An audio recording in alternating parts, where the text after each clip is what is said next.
Ok, iniciamos grabación. Vamos a escuchar la sustentación de Camilo Andrés Fernández de Chávez. Adelante, Camilo. Bueno, profesora, pues mi código consiste en permutaciones con repetición. Esto quiere decir que, por ejemplo, si uno tiene em, n elementos, el primer elemento se repite A veces, el segundo B veces, el tercero C veces. Entonces, las condiciones que tienen las permutaciones con repetición es que entran todos los elementos, importa el orden en el que se tomen pues, los elementos y se pueden repetir los elementos. Entonces, un ejemplo sería, eh, puede ser que si uno tiene una lista de 3 elementos, digamos A, B y C, con la posibilidad de escoger 2 elementos, pues estas serían las opciones que, que nosotros podríamos sacar de esa lista. Entonces, en base a esto, em, la función que yo creé pues para realizar esto estaría dada por unos ciclos for anidados, los cuales se irían incrementando dependiendo de cuántos elementos vamos a escoger. N vendría siendo el número total de elementos en la lista y R son los elementos el número de elementos que vamos a escoger de esa lista, pues para formar las posibles opciones. Entonces, el problema que hay aquí es de que a medida que se incrementa R, habría que ir creando más for anidados pues hacia abajo.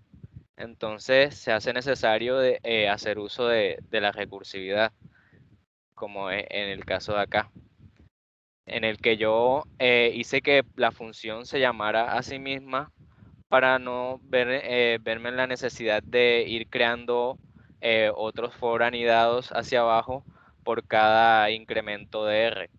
Entonces, lo que hace este llamado a la función es crear esos for pues implícitamente en, en la memoria.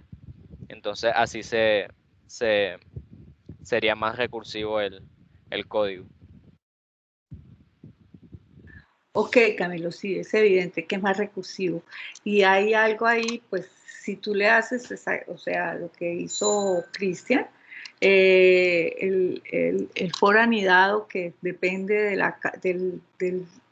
pues, de los elementos que vamos a hacer la permutación, ese for anidado, pues, empieza a crecer de manera exponencial. O sea, la primera vez, si es un elemento, si son 2 elementos, si son 3 elementos, si son 4 elementos, entonces empezaría a tener un crecimiento del orden n cuadrado, o sea, del orden n3, del orden n4, del orden n5, y así sucesivamente en la medida en que se aumenten la cantidad de datos que vamos a permutar.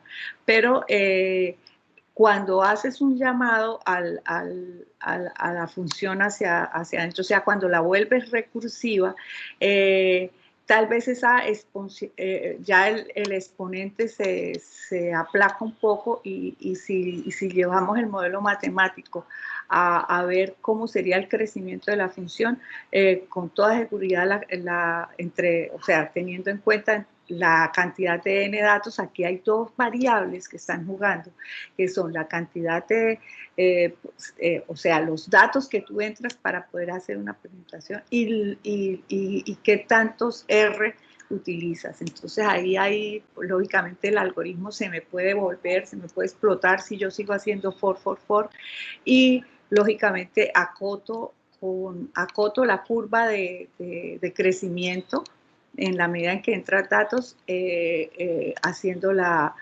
recursiva. Ahora, aquí todavía no sabemos qué tipo de curva, porque de todas maneras hay un for y hay un llamado dentro de a la recursividad dentro de ese for. ¿Qué tipo de curva?